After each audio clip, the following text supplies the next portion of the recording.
emitan sus opiniones técnicas al efecto de generar criterios para mejorar la normatividad de ingeniería y arquitectura del país y en última instancia para mejorar o disminuir más bien las condiciones de vulnerabilidad de la infraestructura nacional. Esta mañana haremos un conversatorio de una manera informal pero profunda con personas que tienen a su cargo una gran responsabilidad en la formulación y aplicación de esta normatividad.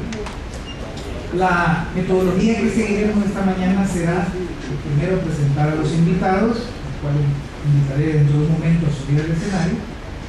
Comenzaremos con la pregunta guía, que es la que tenemos en el título: seguridad estructural, ¿para qué? Cada uno de nuestros invitados dará su opinión y luego a partir de esas opiniones irán saliendo las preguntas y comentarios y observaciones de ellos mismos, y después de unos 30-40 minutos de conversación los invitaremos a ustedes a que se unan a esta conversación, a esta tertulia, a manera de que podamos enriquecer desde el punto de vista de los profesionales que nos acompañan y de los estudiantes que también nos acompañan. Entonces, al final yo trataré de hacer una síntesis de los principales aportes y toda esta información esperamos colocarla en la página web del departamento que se está rediseñando, en la cual también esperamos tener la grabación en video que nos está apoyando Claudia en este momento. A continuación pediré a nuestros invitados que suban al escenario. La arquitecta Yolanda Bichara, directora de la Oficina de Planificación del Área Metropolitana de San Salvador, que es la oficina que regula todos los permisos y desarrollo urbano de lo que es el Área Metropolitana de San Salvador.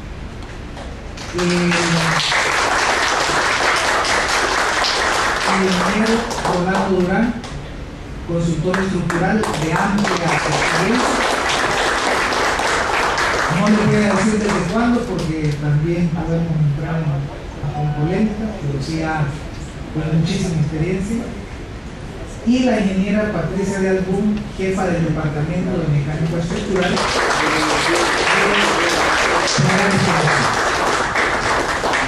Bien.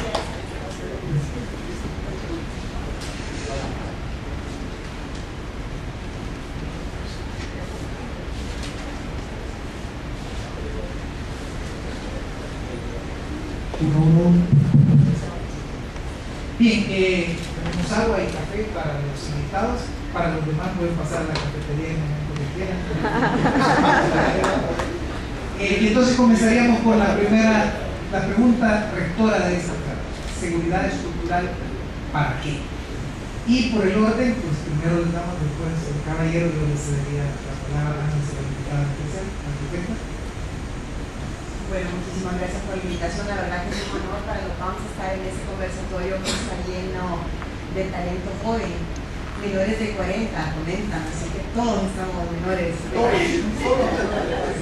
menores de 40.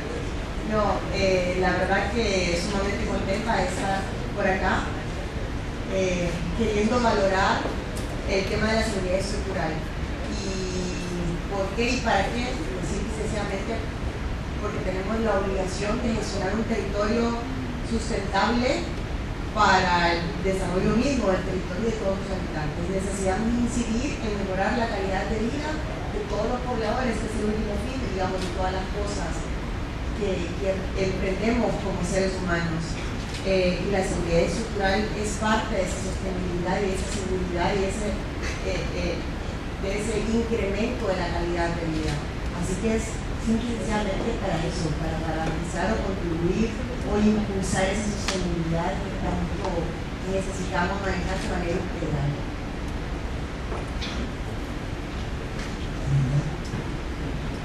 Buenos días, gracias a todos los alumnos y invitados que nos acompañan. Bueno, la pregunta para mí es, lo primero que se me viene a la cabeza cuando oigo seguridad estructural es salvar vidas, creo yo. Esa es la primera idea. Debemos de tener una reglamentación, una normativa que permita salvar vidas y además hacer un territorio sostenible, ser también una sociedad resiliente, que podamos salir, que busquemos la manera de salir adecuadamente de los distintos riesgos que tenemos en el país. Básicamente pues esa es mi idea, y desde la academia pues yo también diría que ¿por qué seguridad estructural y por qué estamos aquí todos sentados? Porque como academia vemos la importancia de que las nuevas generaciones puedan tener los instrumentos adecuados para trabajar y dar una seguridad estructural en este país. Bueno, muchas gracias por invitarme a este conversatorio. Veo aquí bastante juventud,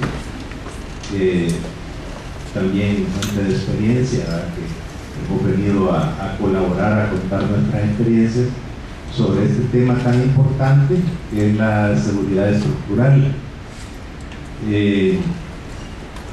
El hecho de tener en nuestro país una de las mayores amenazas, ¿verdad?, que es el riesgo sísmico, por estar en el cinturón del Pacífico, ¿verdad?, donde ocurren los mayores sismos en el mundo, pues nos hace pues también estar a la expectativa, ¿verdad?, de que estas amenazas nos afecten en lo menos posible, ¿verdad?, y tenemos que trabajar en hacer cada vez nuestras estructuras menos vulnerables, ¿verdad? De hecho ya el país, por la ubicación que está,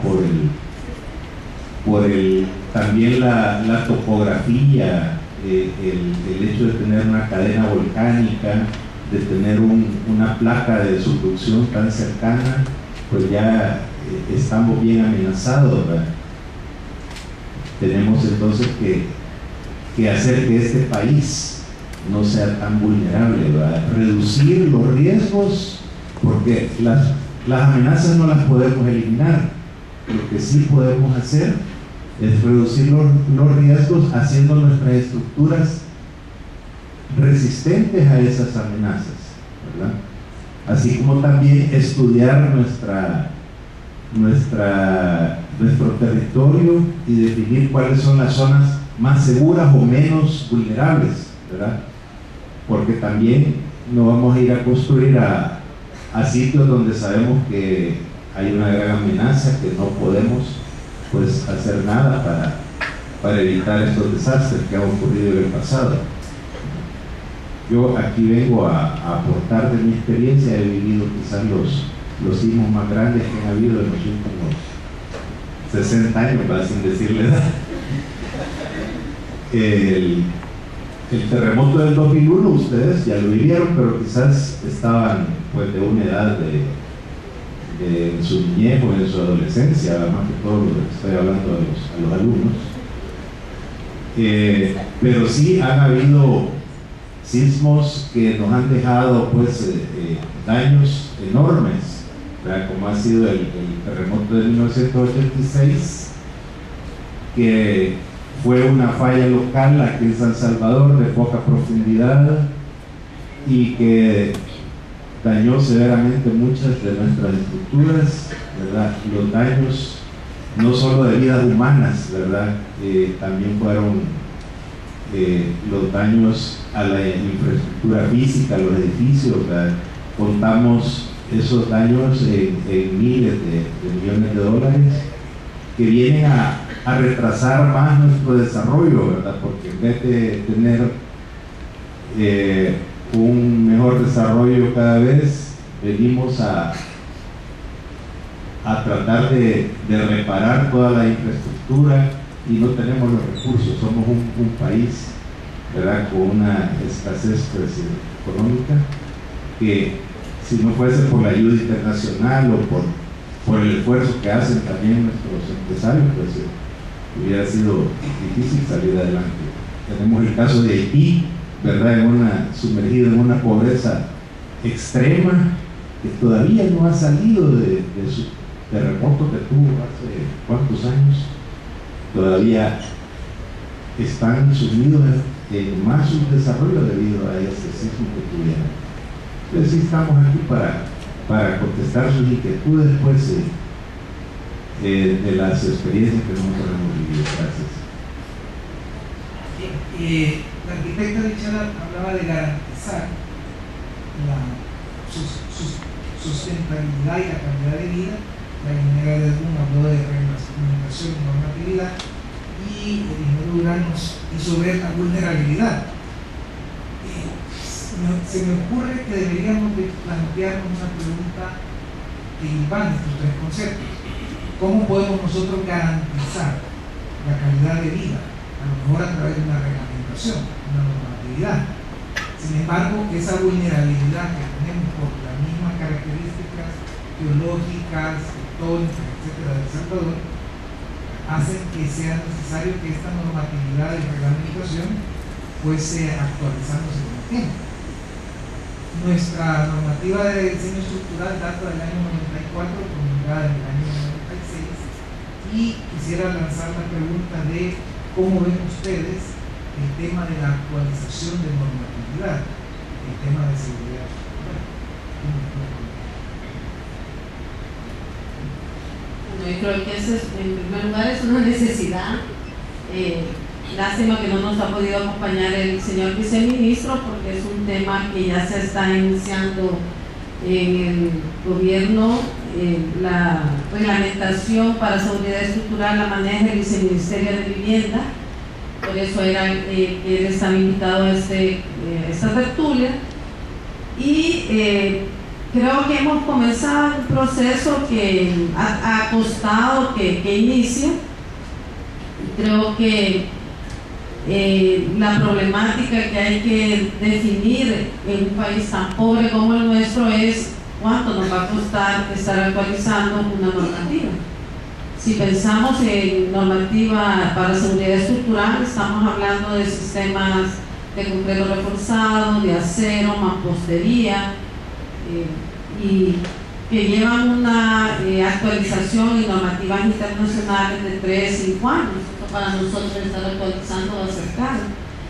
Y además, en toda esa normativa, para poder evaluar desde un punto de vista lo más cercano posible a la realidad de nuestras amenazas, a la realidad de nuestro territorio, tenemos que hacer mucha investigación que no se ha hecho.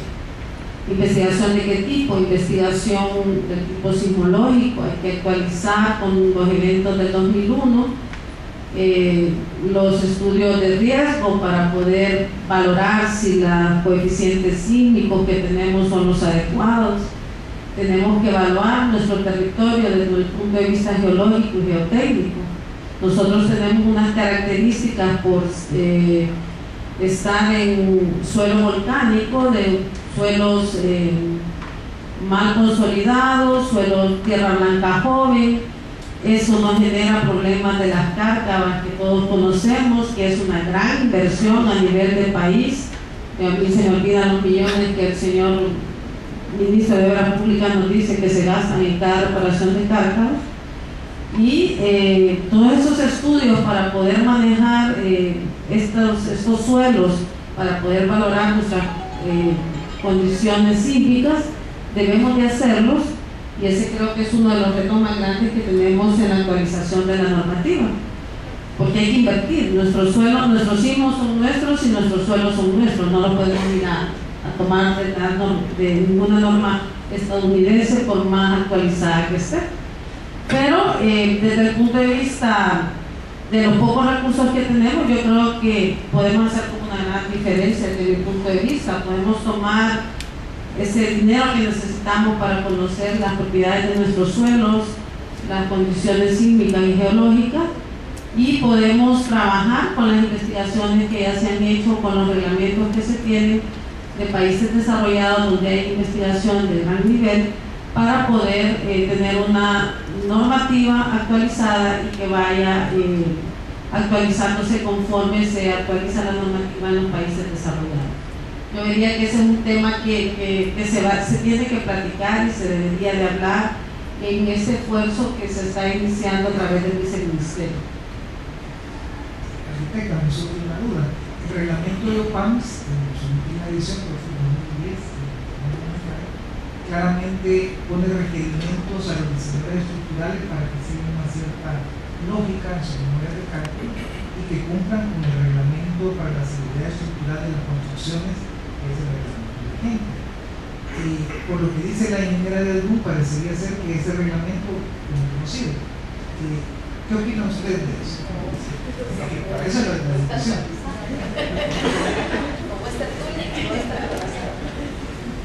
No, lo que pasa es de que de todos es conocido que tenemos un marco legal en general bastante deficitario y lo poco que existe necesita estarse actualizando. Yo creo que hoy por hoy en nuestro territorio, en nuestro planeta, todo se maneja bajo una dinámica, un dinamismo tremendo, y creer que ya lo tenemos todo cubierto, aun cuando haya sido generado el año pasado o antepasado, es quedarnos en esa confort, es lo primero que nos puede pasar. Entonces, que si existe, pues existe algo que pudiéramos llamar el básico, que necesita continuar desarrollándose y continuar complementándose, porque son una cantidad de disciplinas que hay que analizar y investigar. Ya Patricia mencionaba acero, concreto, bueno, esta madera o adobe, estas simicidades, tallentos, es decir, hay tantas especialidades que se necesitan generar cosas ad hoc propias del territorio. Pero de alguna manera esta necesidad de lo que se decía, ¿verdad? ¿Qué tanta importancia le está dando a lo largo de los años? Esta necesidad ha sido identificada principalmente por la academia y por profesionales estudiosos o profesionales conscientes de las necesidades que el país tiene. Sin embargo, son inversiones millonarias que muy poco se les puede exigir de manera individual que se puedan estar promoviendo o planteando o investigando, de tal forma que tanto las academias como los gobiernos tienen que jugar un papel importante en priorizar cómo se debe. Desde el año 2004, 2003, por ejemplo, es decir, hace ya más de 13 años, que ya se palpaba la necesidad y se tuvieron inquietudes de poder valorarlo en su verdadera y justa dimensión al efecto de empujarlo.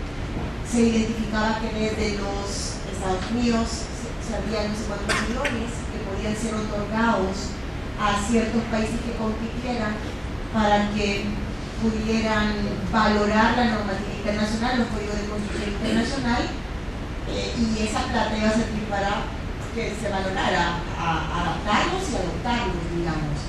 Lógicamente a la base con alguna información propia del país, base que permitiera tomarlo, un poco lo que decía Patricia. Sin embargo, por esos cambios políticos fue desestimada la valoración de este esfuerzo y al final del cuento, en esa competencia de conseguir fondos, tendría que ganaron otros países y al final, pues porque ya no se le dio la oportunidad que se necesitaba. Es decir, es una necesidad latente que muy poco se ha hecho, que ahora el Viceministerio está retomando este esfuerzo y que bueno, ojalá que se emprenda como debe de realizarse. Lo que pasa es que los momentos políticos duran poco y por lo tanto se tiene prioridad 1 año, 2 años y luego ya el siguiente gobierno, entre que comienza a conocer cuáles son las prioridades, le quita posicionamiento a temas que lograron llegar probablemente a puestos altos de necesidades, digamos, ¿eh? Entonces, este vaivén político es el que tiene muchísimo que ver, porque lógicamente el hacer investigación muy poco vende políticamente y además es de tiempo, o sea, se necesita tiempo para investigar. En este contexto, comentarles, desde la UPAMS se han hecho algunos esfuerzos. El último ha sido en el año 2011. Se estuvo contratando un experto nacional y se tuvo cierta investigación y propuesta. Contenía 4 partes: la caracterización de la peligrosidad sísmica o la evaluación de la peligrosidad sísmica, la caracterización de los sismos del país, no se pudo al otro, y finalmente la norma sismoresistente para el área metropolitana. Lógicamente es un documento interesantísimo, ahora estamos queriéndolo retomar, de hecho tenemos a otro experto para que le dé otra mirada y que identifique de qué manera se aplican, porque son temas tan especializados y que además tienen que ver con creo yo, tecnologías de punta. Yo no soy experta en ingenierías de mucho modo, o sea, cuando él fue profesor mío en estructuras en la ISTE, pero bueno, el asunto es de que parte de la tecnología que recoge esta normativa es así un poco como complicada, que tiene que ver con, yo no sé una palabra más que extendida, esfuerzos, eso, y que creo que tiene que ver con edificios que tienen rodos o cosas por el estilo. Entonces, al que aquí en nuestro país se construya con esa tecnología, como que todavía falta un poco.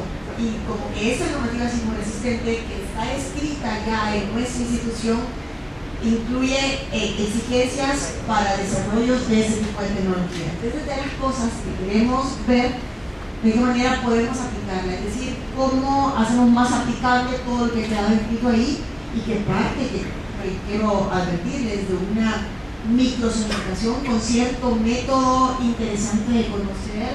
Tomé en cuenta más de 3.000 eventos sísmicos de la historia y que han sido analizados datos, etcétera.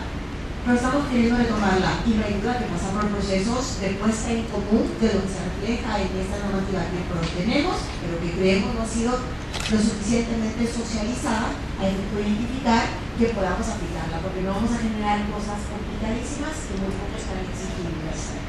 Entonces, ahora, que si eso es lo único, no es lo único, hay muchísimo más que hacer. De hecho, en este evento que tuve la oportunidad de participar en los Estados Unidos, por cierto, fue en Nashville, que tuvimos representación de acompañamiento de Asia, y también tuvimos el acompañamiento de una ONG. Entonces vamos como los 3 representantes de El Salvador a plantear las necesidades que teníamos, y ahí pude advertir algo que yo desconocía, y era que en estos eventos, mientras se daban una serie de actos en paralelo, actividades en paralelo, las mayoritarias eran las anotaciones de todos los profesionales mundiales, digo porque había una cantidad de extranjeros, además de los propios norteamericanos que construyen en Norteamérica. En consulta durante el periodo de una semana de normas específicas que previamente habían mandado documentación para mejorar el acápite tal de la norma tal. Entonces eran salones como 5 veces más grande que esto, ingenieros expertos con una cantidad de proyectos que hacían su planteamiento de por qué la norma tal, o sea, el artículo tal de la norma tal tenía que estarse modificando, bajando o subiendo índices de referencias. Es decir, es una retroalimentación en esos eventos mundiales en los que todo el mundo aporta. Es decir, estamos a años luz de llegar a ese tipo de complejidades en términos de norma. Por lo tanto, necesitamos tener normas completas, inicialmente básicas, pero que no tenemos que conformarnos con lo que tenemos. Hasta ahí era la pregunta, pero si comenzamos a platicar sobre qué tanto se aplica por los profesionales que realizan o formulan y construyen, pues ahí me parece que se estoy cortando, pero creo que la pregunta se limitaba a que la urgencia en el tiempo, y sí se requiere normativa y se requiere su actualización a la base de investigaciones. La investigación es carísima, pero hay estrategias para abordaje y que podamos comenzar a caminar en ese reto de endeudamiento de 10 años. Salieron como 5 o 6 temas que podríamos seguir ahondando, pero voy a puntualizar algunos. Ese documento que hicieron ustedes en el 2011 es público, privado, se puede conocer, podríamos tener como universidad ese documento para conocerlo. Lo perdemos. No es secreto. Yo creo que es parte de lo que necesitamos comenzar. De hecho, desde la Universidad del Salvador tenemos un convenio con la universidad, también tenemos convenio con la UCA. Lo que pasa es que la UCA, por ejemplo, nos está apoyando en el tema de planificación territorial principalmente. Con la Universidad de El Salvador se nos está apoyando especialmente en el tema y es desde ahí en donde ya se le dio una mirada a este documento, Lo que pasa es que son 4 tomos, ya creo que se ha realizado un par, hay algunos elementos que han salido, pero que lo que se necesita es plantear una estrategia y comenzar a desarrollarla que pase por esa discusión, no hay duda. Yo creía que es hacia eso a lo que vamos, porque sí creo que es un documento que vale la pena empujarlo para suplir una necesidad que aun cuando no va a ser de cumplimiento obligatorio a nivel nacional, pero al menos para el área metropolitana sí lo va a ser, ¿verdad? Porque quien tiene el mandato de formulación de todo ese tipo de normativas pues es desde el Ministerio de Obras Públicas a través del Ministerio de Vivienda. También surgía una duda que se me voy a plantear hablando. Decía el respecto que se hace necesario, a partir de estas investigaciones,